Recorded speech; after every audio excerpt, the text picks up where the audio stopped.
Before we go any further, tell us in the comments where you're watching from. We love seeing it.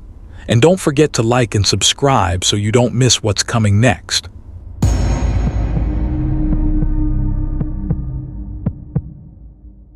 I've been hauling frozen goods for 22 years. Started when I was 26, fresh out of a failed marriage and looking for a reason to not be home. Found it behind the wheel of a Peterbilt. Company policy is clear. No hitchhikers, ever.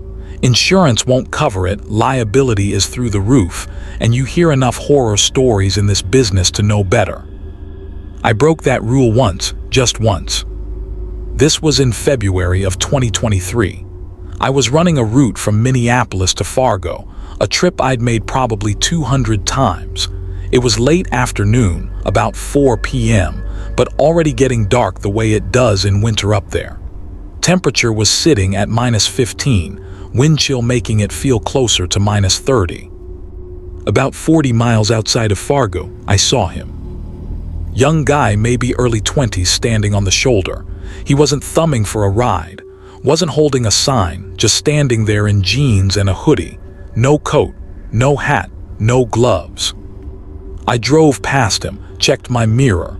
He was still standing there, not moving, just watching my truck disappear down the highway. I got maybe half a mile down the road before I pulled over. Look, I'm not a saint. I've driven past plenty of hitchhikers without a second thought, but it was -15 degrees and this kid was dressed for September. He'd be dead in an hour, maybe less. I put the truck in reverse, not easy with a full trailer, and backed up along the shoulder until I was level with him. I rolled down my window. "You're going to freeze to death out here." He looked at me. Young face, clean cut, probably college age. He didn't look desperate or scared, he looked calm, almost serene. "Fargo?" he asked. "That's where I'm headed." He walked around to the passenger side and climbed in without another word. No thank you, no explanation of what he was doing out there. He just sat down, put on his seatbelt and stared straight ahead. The cab was warm, I keep it at 72 degrees, but he wasn't shivering. Wasn't rubbing his hands together or blowing on his fingers. Nothing. "You got a death wish or something?" I asked as I got the truck moving again. "It's 15 below out there." "I know," he said quietly. "Where's your coat?" "I left it." I waited for him to elaborate. He didn't. We drove in silence for about 10 minutes. I kept glancing over at him. He never moved, never looked around the cab the way people usually do, just stared at the road ahead. "You got family in Fargo?" I tried again. "I did." "You visiting?" "In a way." The conversation was like pulling teeth. I gave up and turned on the radio. Country station, something forgettable. That's when I noticed the temperature gauge. The cab temperature was dropping, not a lot but enough to notice, down to 68, then 66. I tapped the gauge, thinking something was wrong with the heating system, but I could feel it too. The air was getting colder. "You feel that?" I asked. He didn't answer.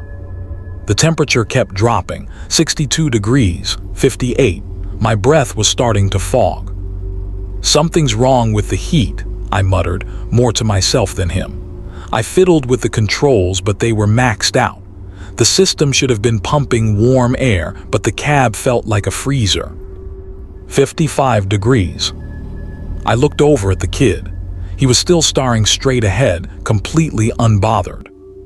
That's when I saw it. His breath wasn't fogging. Mine was coming out in visible clouds, but his, nothing. He was sitting there in a 55-degree cab wearing just a hoodie and he wasn't breathing fog. "Hey," I said, my voice coming out sharper than I intended. "You okay?" He turned to look at me for the first time since getting in the truck. His eyes were normal brown, unremarkable, but there was something behind them, something absent. "I'm fine," he said. "Are you?" The temperature gauge read 48 degrees. I was gripping the wheel hard now, trying to keep my hands from shaking. The cold was biting, painful. I could see my breath with every exhale. The windshield was starting to fog up on the inside. "Where did you say you were going?" I asked, trying to keep my voice steady. "I didn't." "Well, where can I drop you off?" "Mile marker 286. I knew that stretch of road. There was nothing at mile marker 286, just empty highway. "There's nothing there." "I know." The temperature hit 42 degrees. I was about to pull over, about to tell him to get out of my truck when he spoke again. "February 8th, 2019, he said softly. "Do you remember what you were doing that day?" "What? No, why would I?" "You were driving this same route, Minneapolis to Fargo. It was snowing." I went cold in a way that had nothing to do with the temperature. "You saw someone on the side of the road," he continued, his voice still calm, still quiet. "A kid in a hoodie. You slowed down, you thought about stopping." My hands were numb on the wheel. "But you didn't," he said. "You kept driving." February 8th, 2019. I did remember, not clearly but enough. There had been a storm warning. I'd been running late. I saw someone on the shoulder, thought about pulling over. "I didn't." "They found him 2 days later," the kid said. "Hypothermia, 23 years old, 3 miles from the Fargo exit." The cab was silent except for the sound of the engine and the wind outside. The temperature gauge read 38 degrees. "I'm sorry," I whispered. "I don't know why I said it. I don't know what else there was to say." He looked at me again. This time his expression was different, sad maybe, or disappointed. "So am I." Mile marker 286 appeared in my headlights. "Here's good," he said. I pulled onto the shoulder. My entire body was shaking from the cold. He unbuckled his seatbelt and opened the door. The wind howled into the cab, somehow even colder than the air inside. He stepped out onto the shoulder, then turned back to look at me one more time. "You'll stop next time," he said. It wasn't a question. Then he closed the door and walked away into the dark. I sat there for maybe 30 seconds, watching him disappear. Then I checked my mirrors and pulled back onto the highway. The temperature in the cab started rising immediately. Within 5 minutes it was back to 72 degrees. My hands stopped shaking. I made it to Fargo 20 minutes later, completed my delivery, went to a diner and drank 4 cups of coffee, trying to convince myself I'd hallucinated the whole thing. When I got home 2 days later, I looked it up. Took me a while to find, but I eventually pulled up a news article from February 2019. Body of missing college student found near Highway 94. There was a photo, clean-cut kid, early 20s, brown eyes. It was him. The article said he'd been hitchhiking back to Fargo after his car broke down. Multiple vehicles had passed him. He was found 3 miles from the Fargo exit. Cause of death, hypothermia. I've made that Minneapolis to Fargo run probably 50 times since then. I've never seen him again. But I stop now. Every time I see someone on the side of the road, I stop. I don't care about company policy. I don't care about liability. Because I know what happens when you don't. Last week, I picked up a woman whose car had broken down outside of Moorhead. She was grateful, talked the whole way about her grandkids. When I dropped her off, she thanked me 3 times and asked why I'd stopped when so many others had driven past. I almost told her the truth.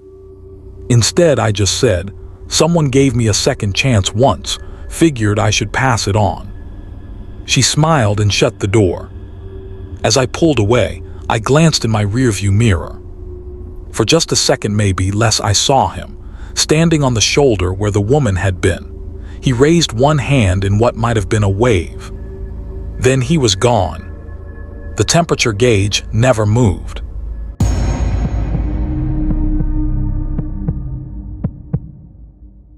I'm not a trucker. I need to make that clear up front. I'm a data analyst. I work from home. The only reason I even have a dashcam is because my insurance company offered a discount. This happened 3 weeks ago. I'd been visiting my sister in Portland. The drive back to Seattle is about 3 hours, mostly I-5, straightforward. I left later than I planned around midnight because her kids wanted me to stay for dinner, and I'm terrible at saying no to my nephews. The highway was nearly empty, just me and the occasional semi passing through. I'd made this drive dozens of times. I had a podcast on, wasn't really paying attention to anything except the tail lights ahead of me. Around 1:30 a.m., I noticed a truck behind me. Big rig, white cab. No company logos that I could see. It was staying pretty far back, maybe 6 or 7 car lengths, normal following distance. I thought nothing of it. 20 minutes later, it was still there, same distance. I'd passed 2 exits. The truck hadn't taken either of them. I changed lanes. The truck changed lanes. Coincidence probably. Same route, same direction. I merged back. So did the truck. I told myself I was being paranoid. I'd watched too many true crime documentaries. This was just a trucker heading north like me, nothing more. But something felt wrong. I sped up to 75. The truck matched my speed exactly. I slowed down to 60. The truck slowed down.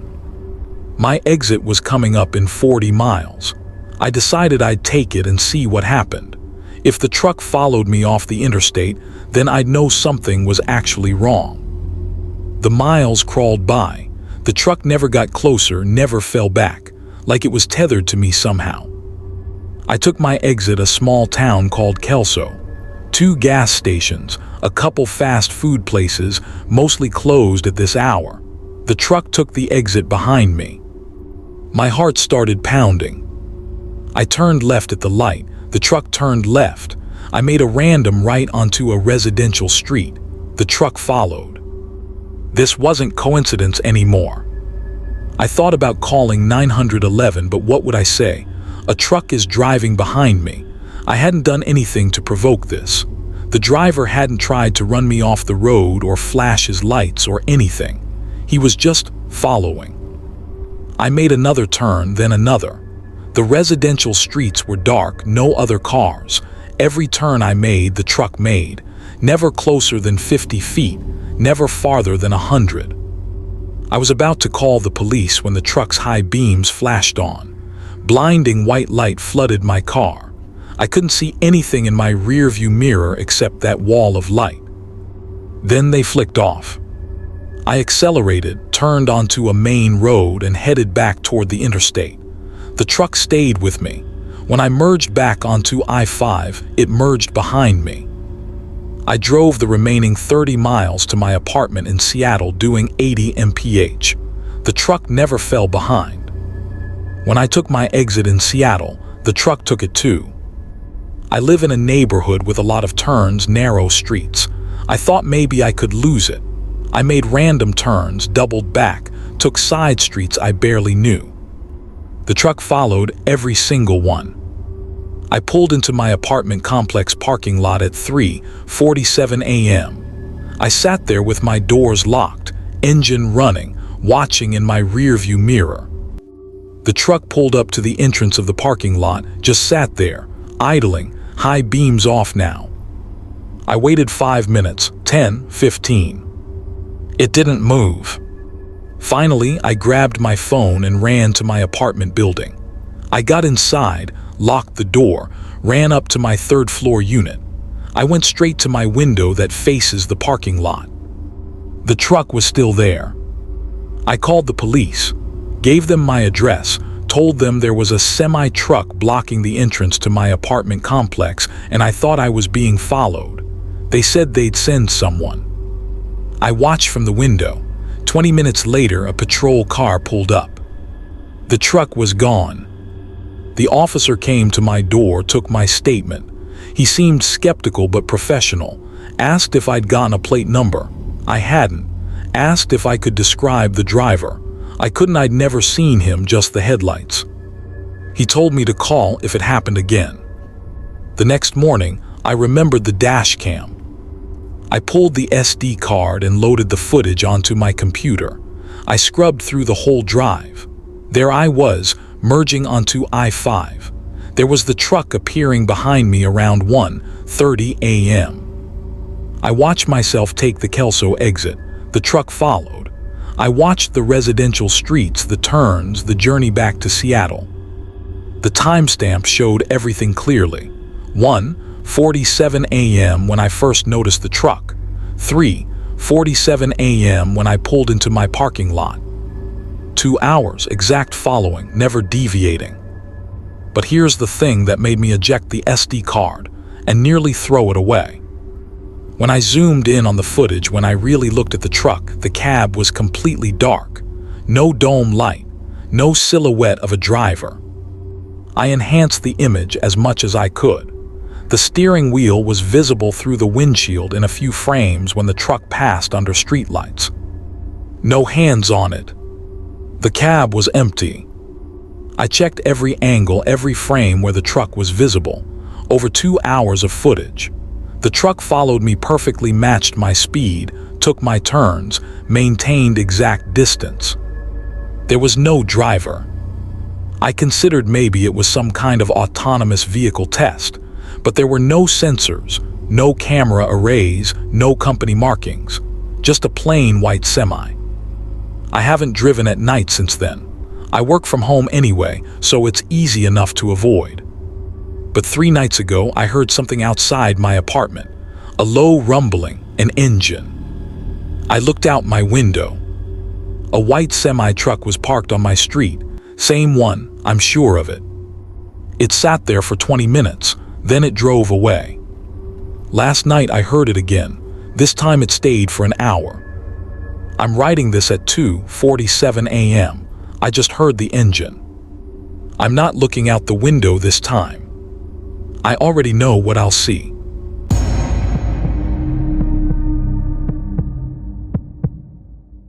I've been moderating an online forum for long-haul truckers for 8 years now.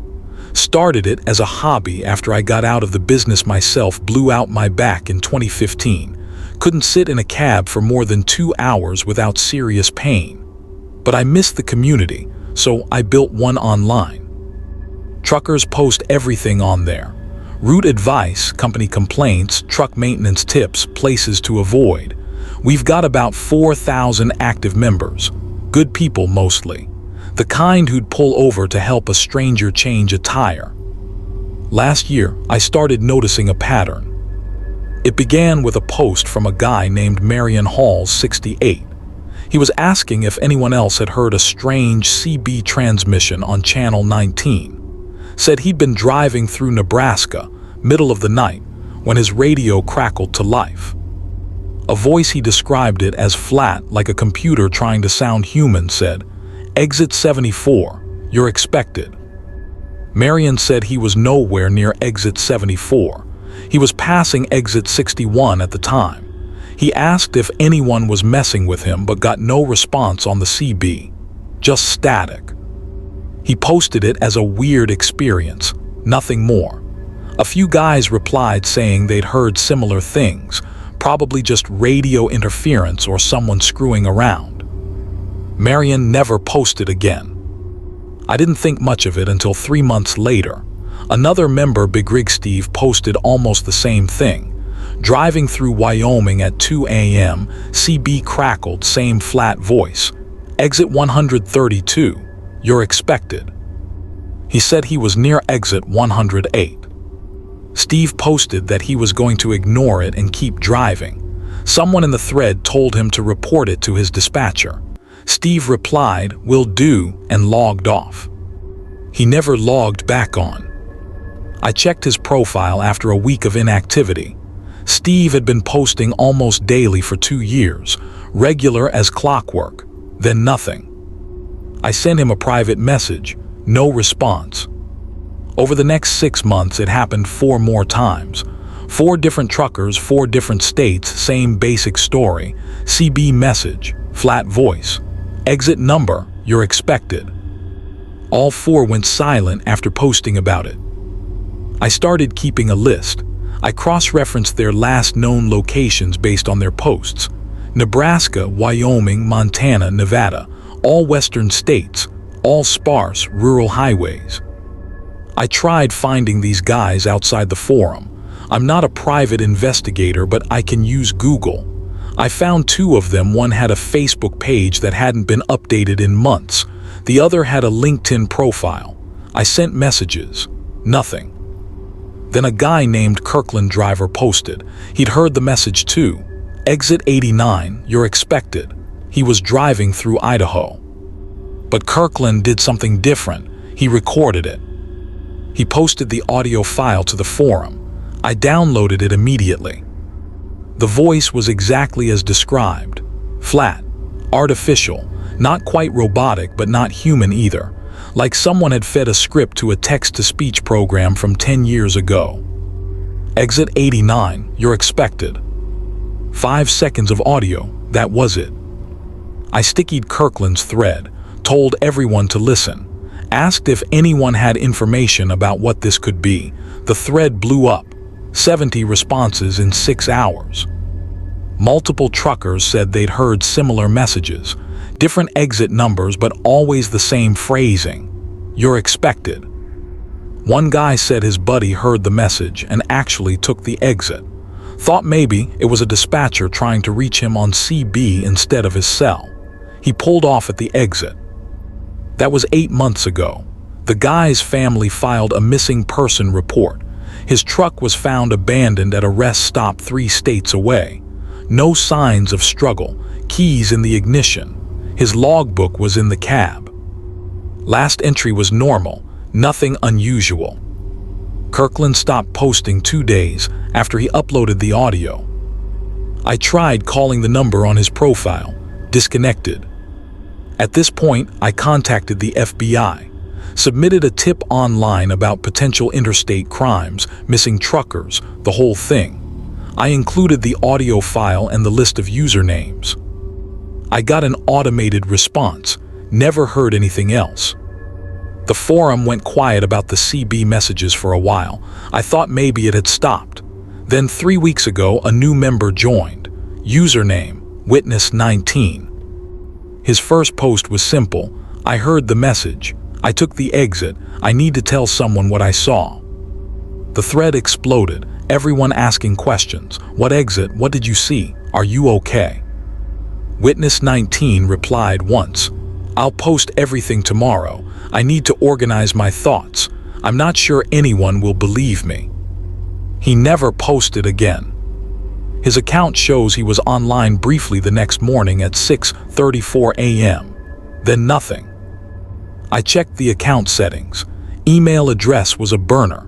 Registration IP traced back to a library computer in Twin Falls, Idaho. Dead end. Yesterday I received a private message on the forum. The account was brand new, created that day. Username, Exit Watcher. The message said, "Stop looking into this. You're making yourself visible." I replied immediately, "Who are you? What's happening to these drivers?" 3 hours later I got a response. Channel 19, tonight 2 a.m. Listen. I don't own a CB radio anymore. Haven't for years. But I know a guy who runs a truck stop outside Spokane. I called him, explained I needed to monitor Channel 19 for a few hours. He thought I was nuts but said I could use the radio in his office. I drove out there yesterday evening, got to the truck stop around 10 p.m. My buddy set me up with a CB and some coffee. I waited. Midnight came and went. Nothing but normal chatter. Truckers talking about road conditions, asking about way stations. 1 a.m., more of the same. 1:47 a.m. A trucker reported seeing a stranded vehicle on Highway 90, asked if anyone had called it in. Then at exactly 2:00 a.m., the CB went silent. Not static, not dead air, silence, like every radio on Channel 19 had been muted simultaneously. Then the voice came through. Exit 74, you're expected. My blood went cold. That was Marion's exit, the first one I documented. A year ago. I grabbed the mic. Who is this? What do you want? Silence. Then exit 132. You're expected. Steve's exit. Exit 89. You're expected. Kirkland. The voice read off every single exit number I documented, 6 of them, slowly, deliberately. Then it said something new. Exit 247. You're expected. I felt my stomach drop. I pulled up a map on my phone. Exit 247 on I-90 was 12 miles from where I was sitting. The voice continued, "You've been watching, now we're watching you." The CB went back to normal chatter, truckers talking like nothing had happened. I asked my buddy if he'd heard it. He looked at me confused, said the radio had been quiet for the last 20 minutes. I have the recording. I recorded the whole thing on my phone. When I played it back, there was nothing, just static and normal CB chatter. But I heard it, I know I did. I'm writing this from a motel in Spokane. I left the truck stop 3 hours ago. I've been driving in circles, checking my mirrors, trying to figure out what to do. I just pulled into this parking lot. There's a semi-truck parked in the corner. White cab, no markings. It wasn't there when I drove past 5 minutes ago. My CB radio, the old handheld one I found in my closet when I got home, just crackled to life on my passenger seat. I haven't turned it on. The voice is coming through anyway. You're expected.